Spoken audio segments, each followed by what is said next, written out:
Thank you, Alice, and welcome to the programme. Well, the diplomacy continues to try and bring an end to the crisis in Ukraine. Presidents Obama and Putin have held talks over the phone as it's now claimed 30,000 Russian troops are inside Crimea. And Russia's hit out at the EU, saying Russia will not accept the language of sanctions and threats. Well, over the next 30 minutes, we're hoping to be joined by Ukraine's interim economy and trade minister. He'll be here taking your questions, from the legitimacy of his government to the massive economic problems it has to tackle to the future of Crimea. We'll begin by speaking to guests in Simferopol, in Moscow and also Berlin. But many of you have already been posting your questions on our Facebook page. Alternatively, you can head to WhatsApp and send them that way, or upload your video at WHYS.com.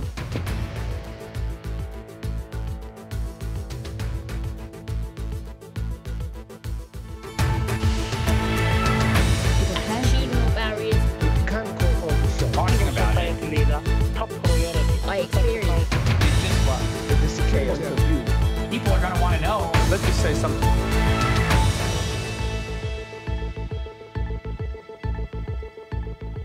Well, it's good to have your company here on World Have Your Say. We are hoping in the next few minutes to be joined by the interim trade and economy minister for Ukraine, Pavlo Sheremet. I understand that he's just making his way to the studio now. But first of all, let me introduce you to some other guests who are going to start our conversation. I'm joined by Christina, who's a resident in Simferopol in Crimea. Alexander Krylov is in Moscow. And we're also joined by Lucian Kim, who is a journalist in Berlin. Welcome all of you to World Have Your Say. Let's start with you, Christina, in Crimea. As I said there at our introduction, 30,000 Russian troops now thought to be in the region. Tell me what it's like for you. As you look out of the window, what are you seeing? What are your friends and family talking about?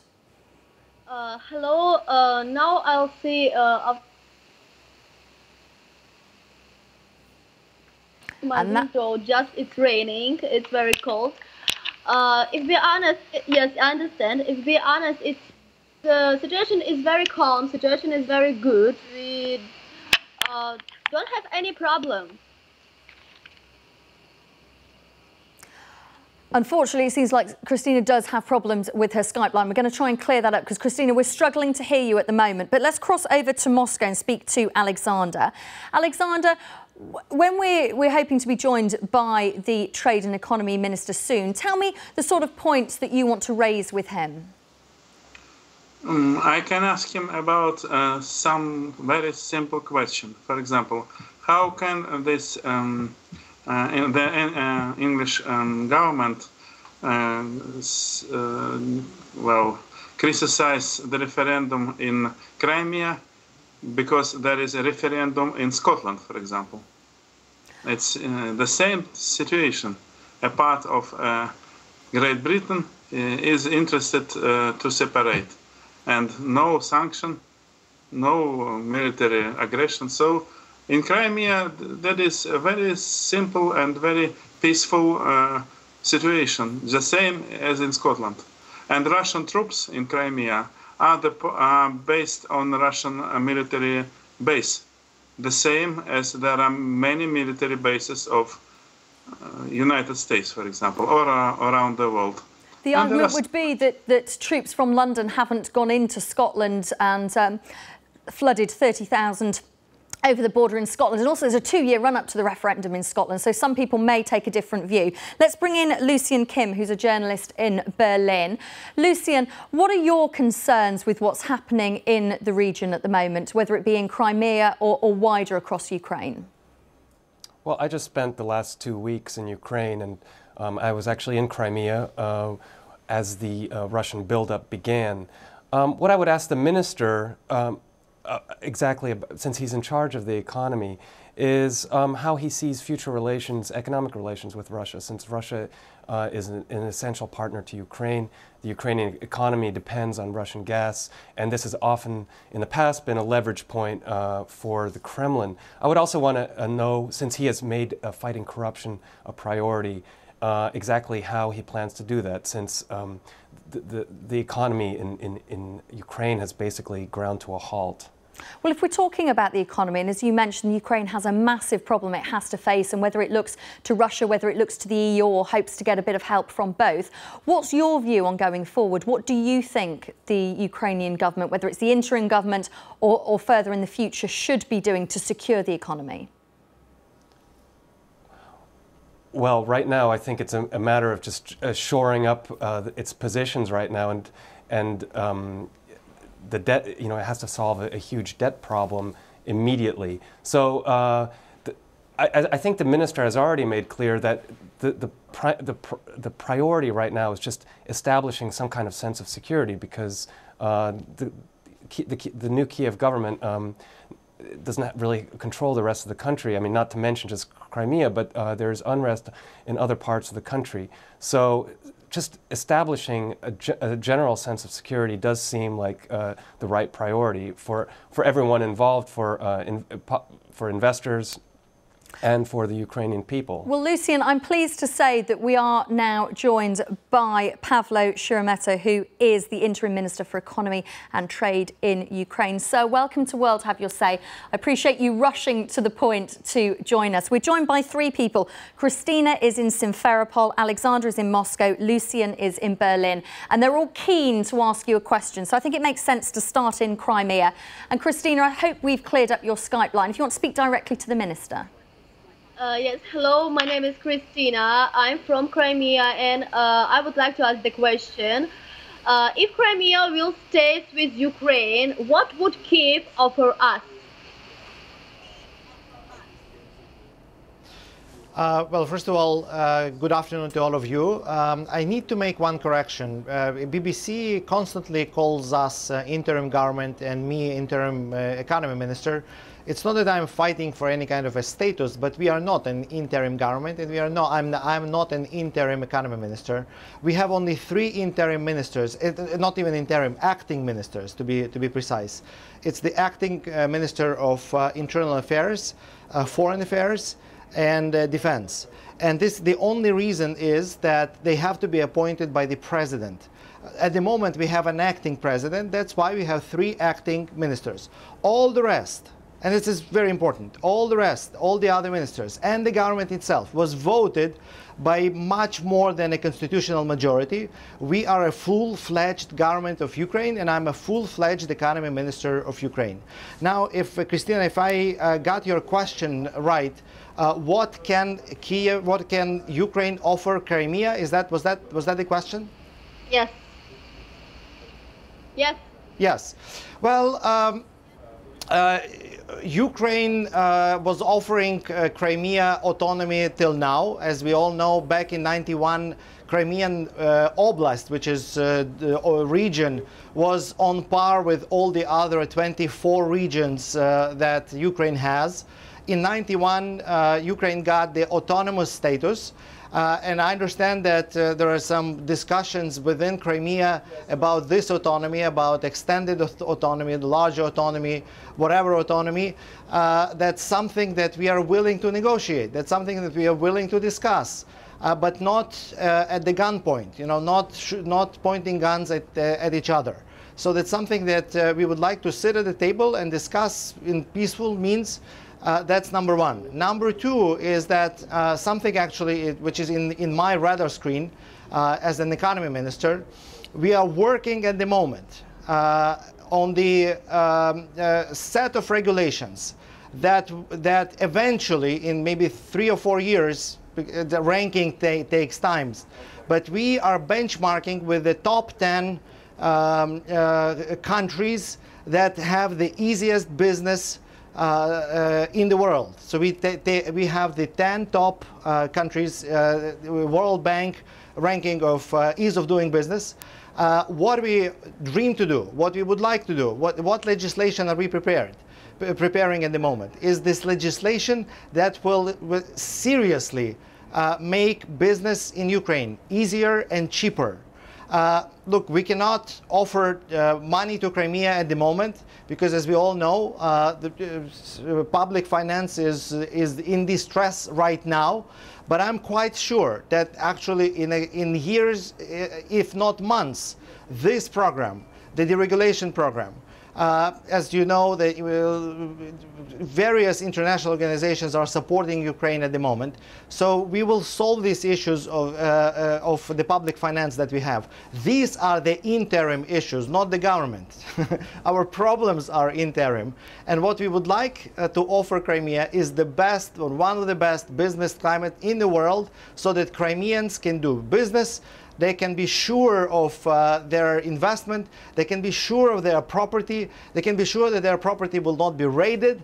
It would be one of the best tax regimes too, so that the business in Crimea and all around Ukraine would be on par with the 10 best countries in the world in this respect. Well, Mr. Sheremet, you are answering so many questions there, and there's so many more people who want to put their questions to you. Christina, I know you're going to join us again later on from Crimea. Another question which has come in, this is from James, who's posted on our Facebook page. Would you allow Crimea to secede if they overwhelmingly voted for it without Russian interference?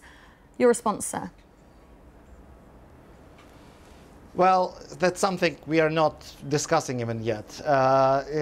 Crimea is constitutionally and is a part of Ukraine.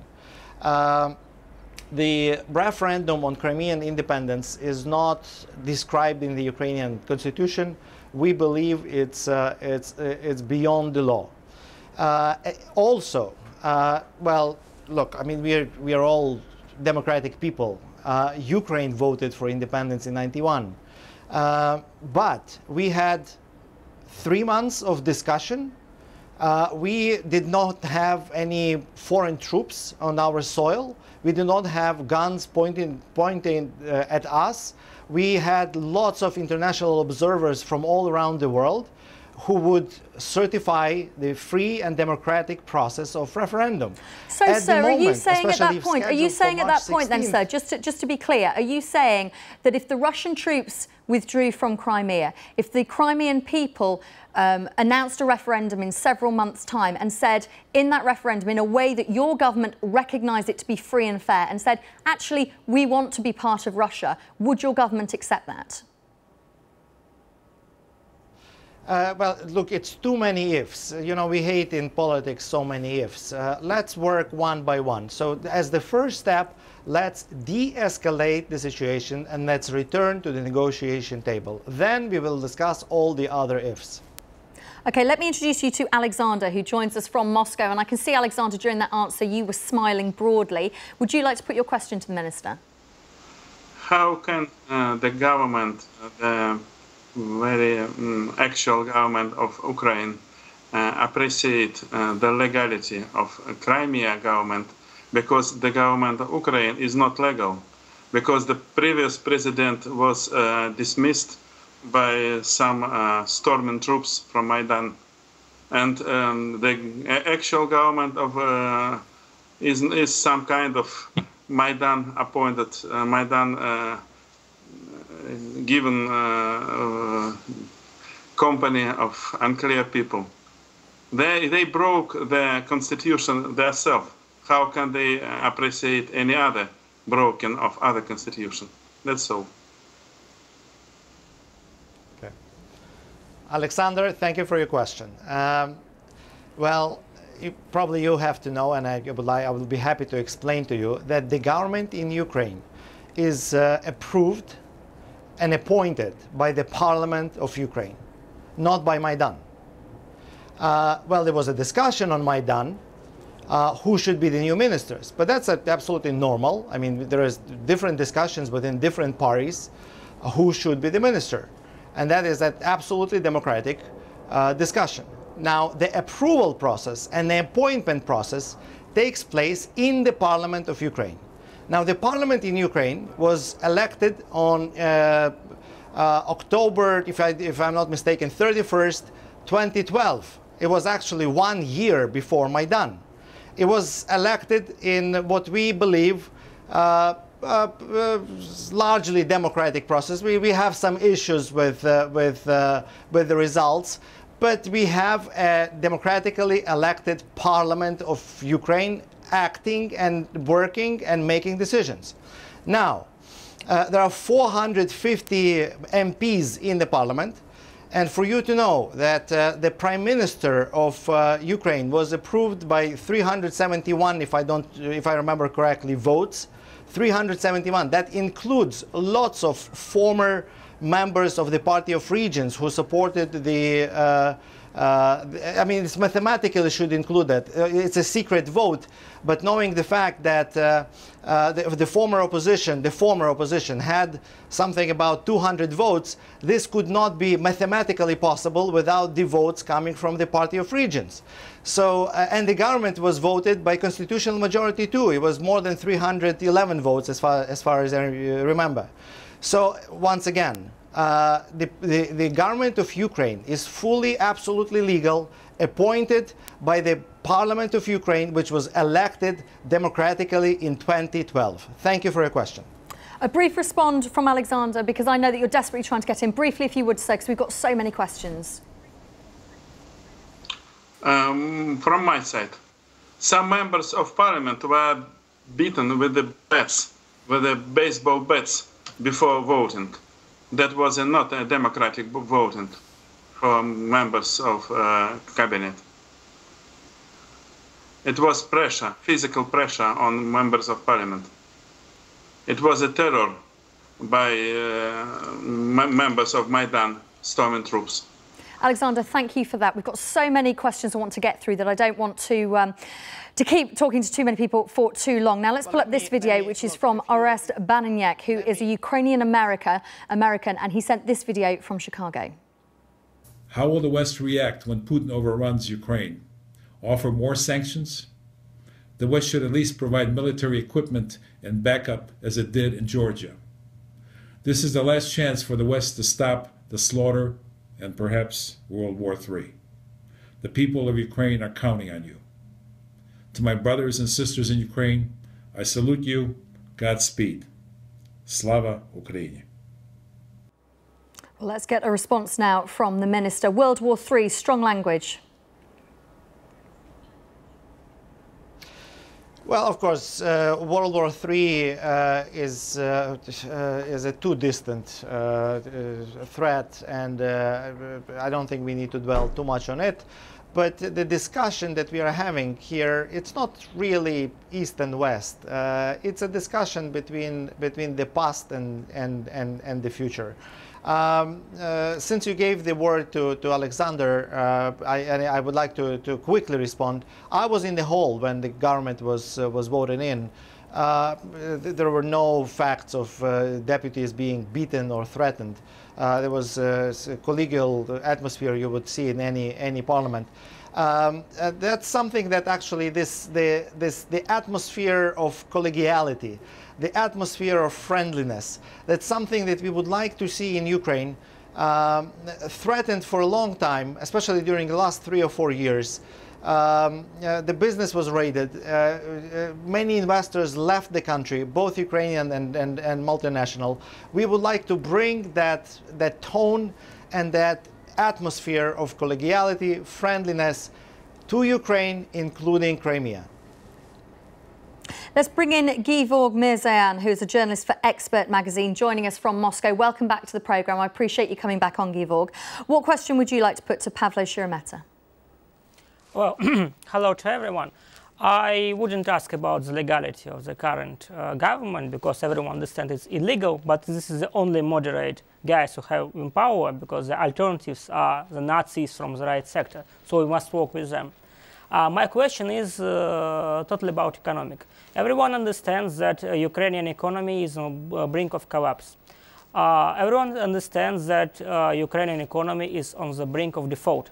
How are you going to get out of this situation, except of other of previous, choices of Ukraine, when Ukraine tried to find someone who will solve its own problems? Now you are trying again. You are asking for credits from international organizations, from IMF, from EU, but the credits are not the solution. You need a real solution. And you speak about investments, but how can you think about the investments in the Ukrainian economy? If, again, I speak, the country is on the brink of collapse, I don't see any sane European investor who invest his own capital in the ventures on the economy, on the Ukrainian soil. Thank you. Thank you very much for your question. Since you're not asking, as you mentioned, about the legality of our government, and not asking about this, you mentioned that everyone understands that you're illegal. Let me not answer that by saying that our Prime Minister has just returned from the meeting of heads of states of the European Union. He was fully welcomed and fully received there as one of the as the Prime Minister of Ukraine. And let me also tell you, since I have many Russian friends, I'm getting lots of messages from Russia with a lot of support. Now, back to your question.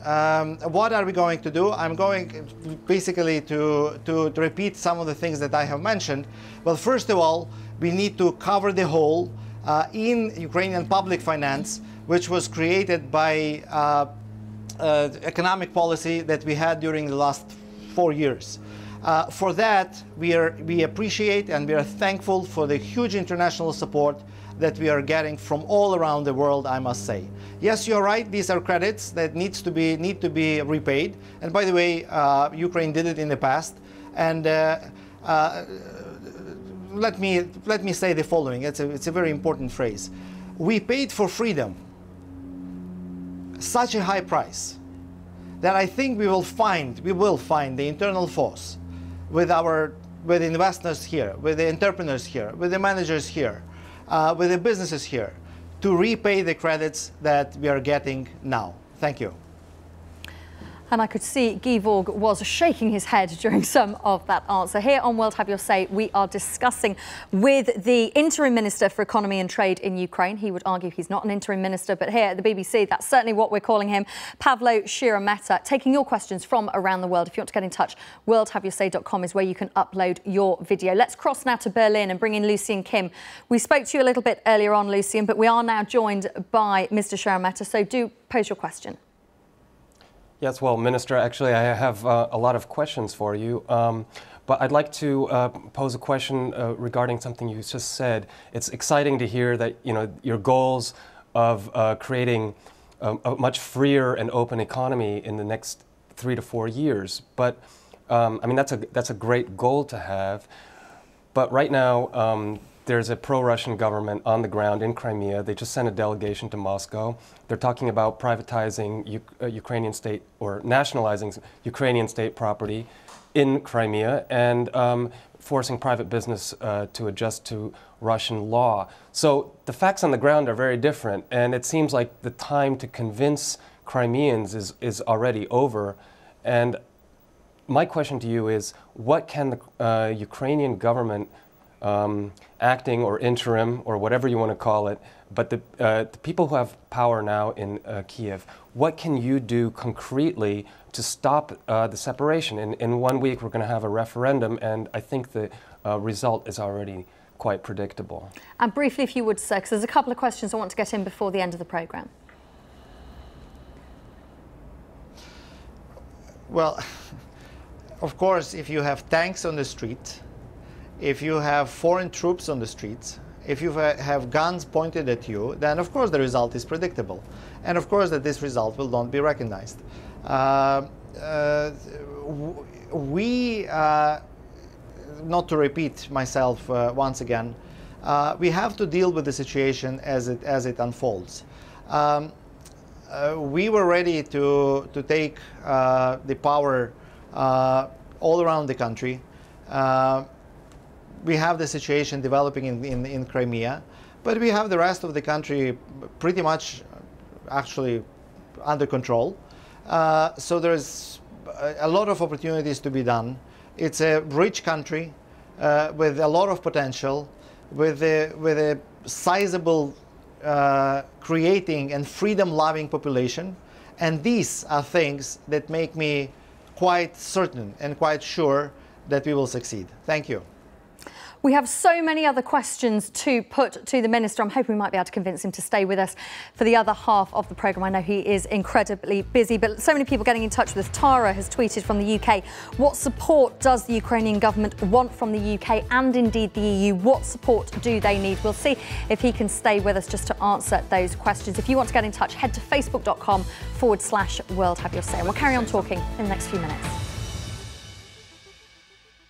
Ukraine's interim economy and trade minister. He's told us about the future for Crimea, the country's economy, and also the legitimacy of his government. Well, for the rest of the programme, we're going to be speaking to people across Ukraine and Russia to get their reaction. Do stay with us.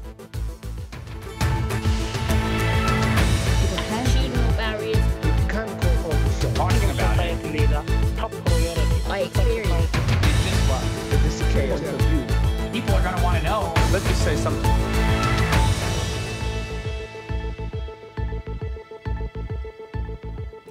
Well, good to have your company here on World Have You Say. Unfortunately, the Minister has had to leave us. He's got a very busy schedule, as I'm sure you'll appreciate. But we're still joined by a number of guests to discuss their reaction to what the Minister had to say to us. We're still joined by Gevorg Mirzian, who is a journalist for Expert magazine, joining us from our Moscow studio. Lucian Kim is a journalist in Berlin. And also we're joined by Igor Seletin, who is a musician, and he is in the newsroom here in London. Igor, first of all, many issues that the Minister raised there. I wonder what you particularly want to pick up on. Thank you for letting me ask questions, but unfortunately he left, and the question I was going to ask him is this. I mean, 2 days ago, one of the leading Ukrainian newspaper, it's called Ukrainian Truth, has ceased its existence on the basis that it's not longer able to function normally. They say that this new government superimposing censorship on the media, and some of the correspondents and journalists encountered persecution and physical assault. So I would like this minister to comment on that, but unfortunately he left. So you have real concerns about this interim government. He says they're not an interim government, they're a legitimate government.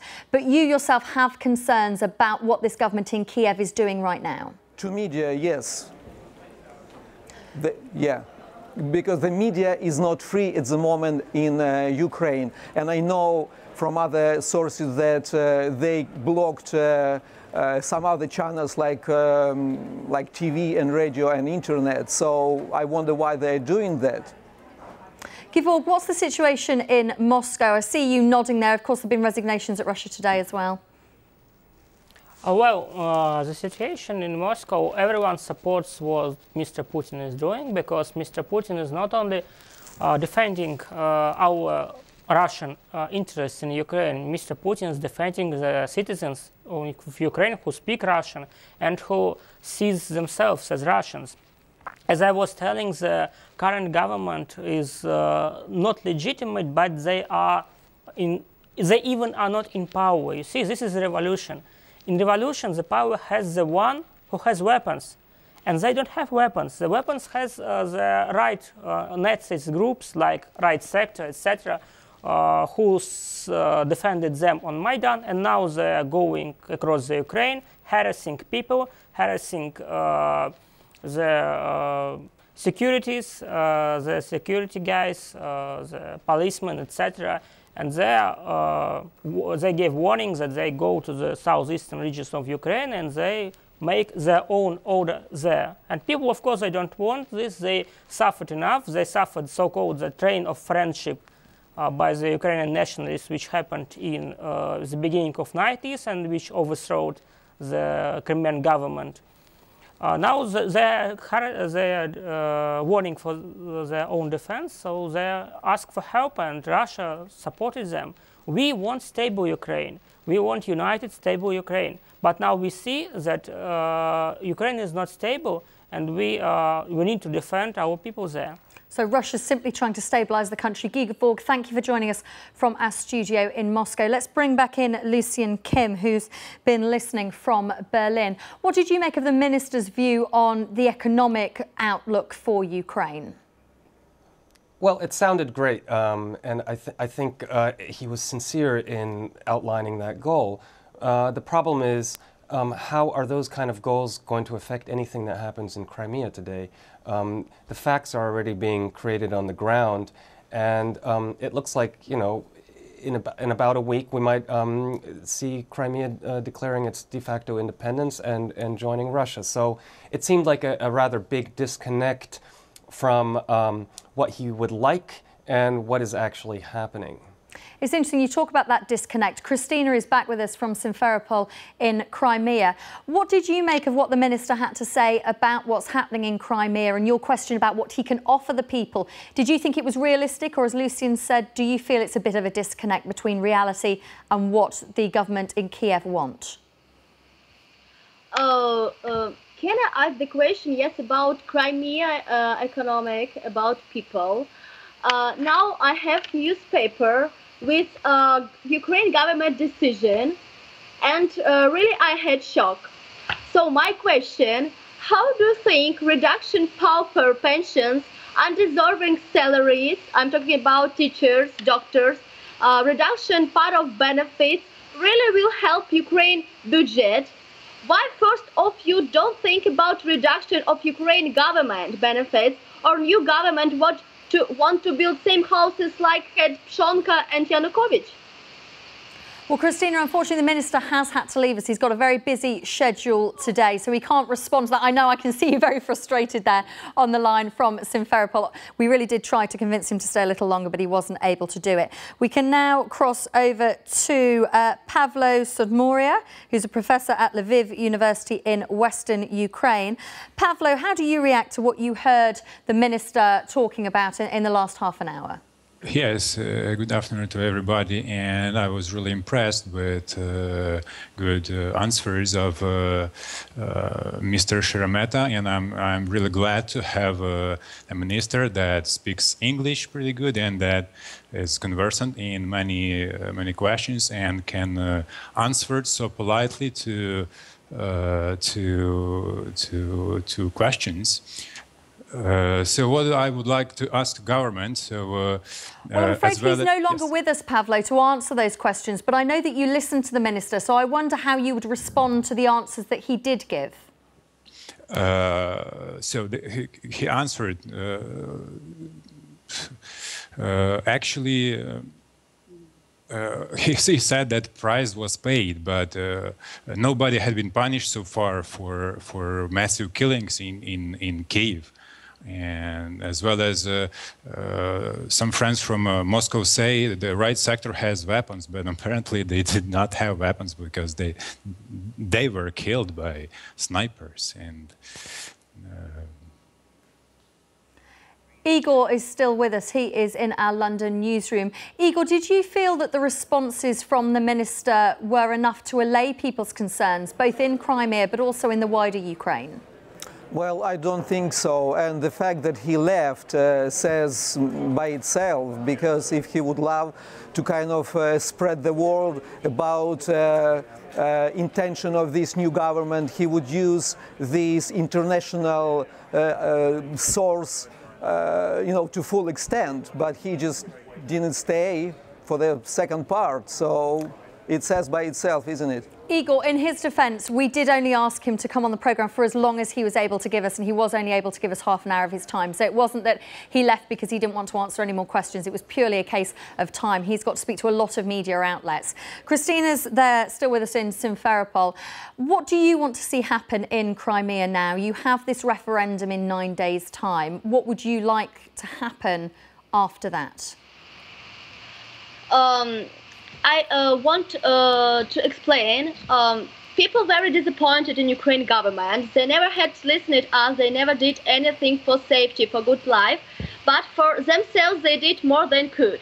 Ukrainian government think Putin is dictator. If he wouldn't be dictator, Russia had same situation like we.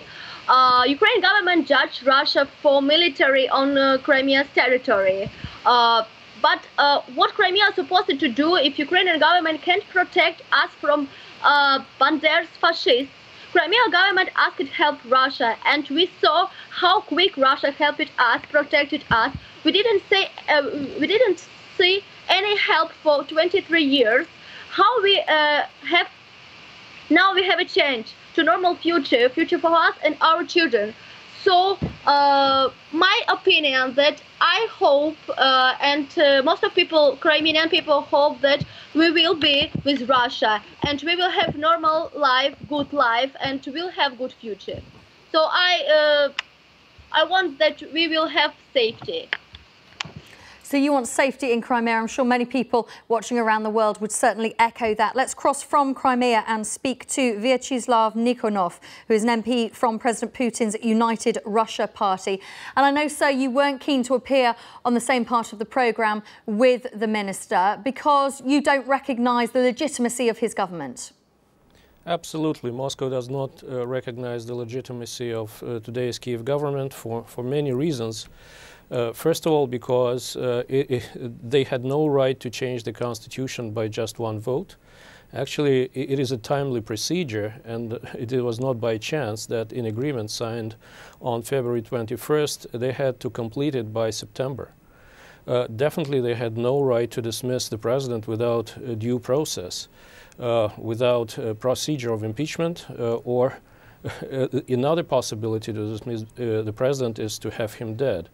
So it was illegitimate. And of course, there is no such thing as acting president in the Ukrainian constitution.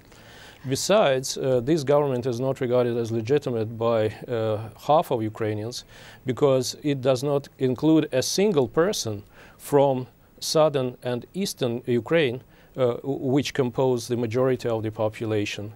This government also dismissed the Constitutional Court and doing many things which are unacceptable. So the legitimacy of that government is considered to be zero in Moscow. But sir, he was saying that they couldn't, the government in Kiev couldn't respect the idea of a referendum in 9 days' time because it simply wasn't enough time in Crimea. And while there are boots on the ground, Russian boots on the ground and guns there, it's not the way to behave. It's not the appropriate way forward. If the people of Crimea want to hold a referendum, then the Russian troops should leave and it should be done in an orderly fashion. Russian troops are there, according to the agreement. We're entitled to having 25,000 as part of the Black Sea Fleet, which is stationed in the Crimea. So it will be there. It will be there to stay. As for that government, I don't think they have any say on the matters in the Crimea. People there, they're just afraid of that government, and they are armed supporters, which are, running all around Ukraine with machine guns. They also see what happens in some eastern areas of Ukraine.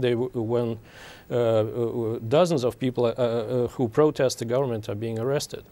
And of course, it was the decision of the Crimean parliament, because for them that was a matter of survival. Because they decided yesterday, for us it was also unexpected, they decided on this referendum on possibly joining Russia after there was, they were under the arrest warrant from the court in Kiev. And when the Ukrainian forces moved closer to the Crimea. So for them it's a matter of survival. And they want to play safe, it's clear.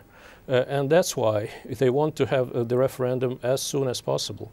And they think the people of the Crimea has their legitimate right to express their opinion about their their future, with this government being not very legitimate. Actually, okay, when sir, there is I'll get you to come back and make another point in a moment. We just have to take a quick break now on BBC World News. Then we'll carry on talking in the next few minutes. No, I actually talking about it. Let me say something. No, I actually talking about it. Let me say something.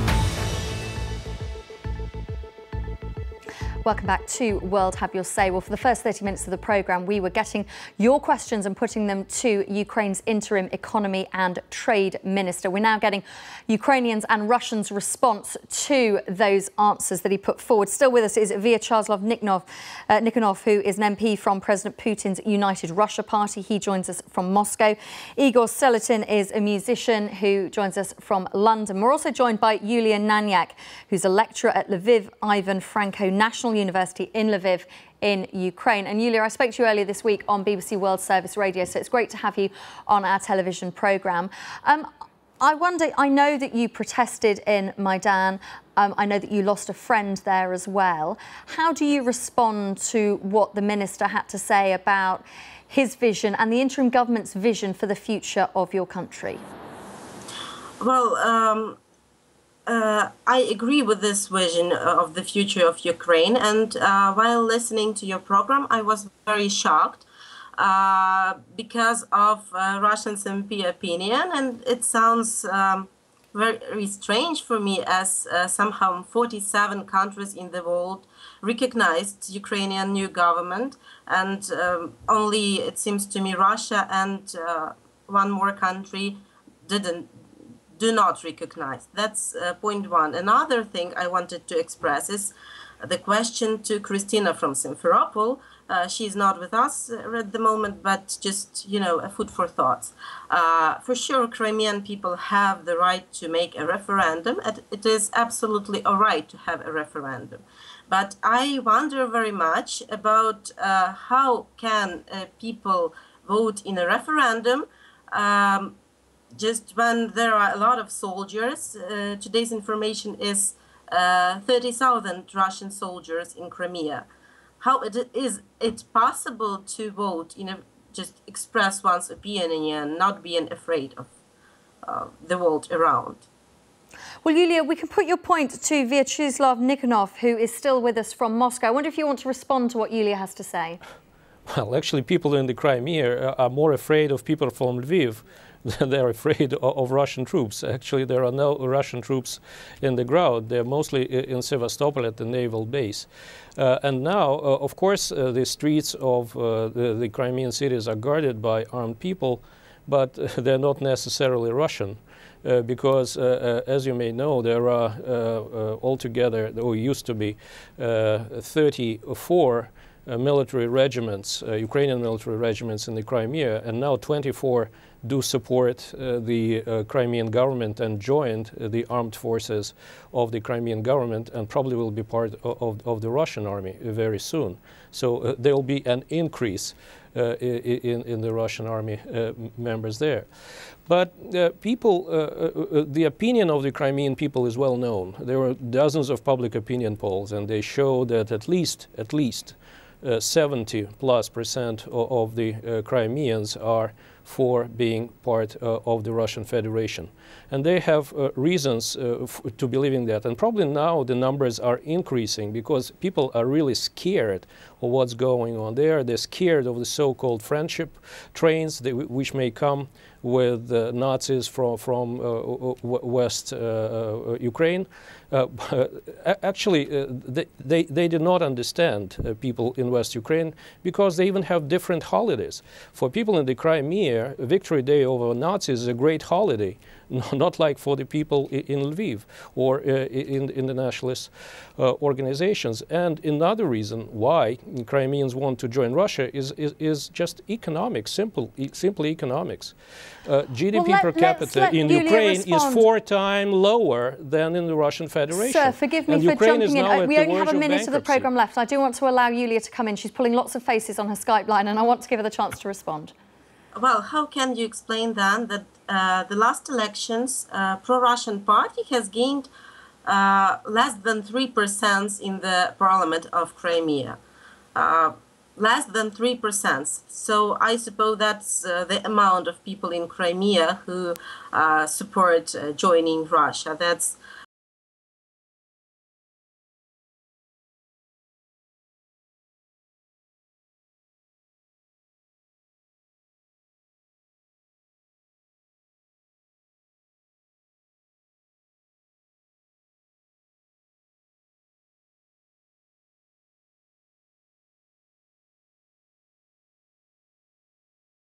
things. That's very strange for me to listen to this. Am I so afraid, so